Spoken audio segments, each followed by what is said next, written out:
过来消息来看，退休的警官刘嘉欣去年去中国访问，有各大班的官员接待。这个月初二，刘嘉欣防以违反选罢法、反渗透法等罪嫌约谈，信后是请回。也毋过，刘嘉欣认为这损害到伊的名声，毛国民党的立委出面来消停。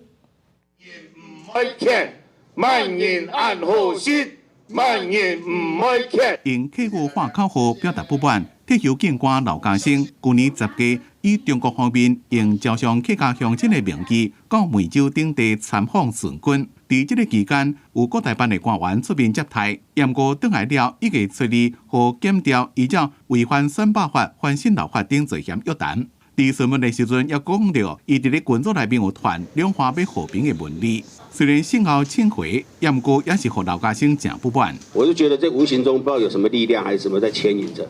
我说我从年轻当兵当警察做了35年，你给我这反渗透法，真的对我很大的伤害。我说这传出去，人家会认为我叛国一样。检警调，大家都是公务人员，我们不要为特定的政党在当他的打手。那也立委批评，这可能是司法界的选举。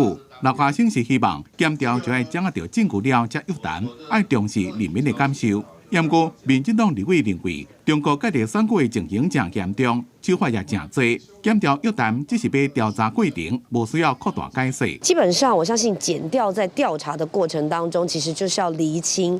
可是，如果连厘清都觉得要出来抗议，那这不是心里有鬼是有什么？根据法务部的统计，一直到初八早起9点，反渗透法案件总共调查100件，206人。行政院长陈建仁强调，中国介入选举的步数正侪种。检调发现，确实有接受接待的人，正明显表示讲有得到指示，将会支持特定的政党候选人，希望个人提高警觉。伫咧选前会积极调查，选后也会就法规无够的所在进行检讨。记者综合报道。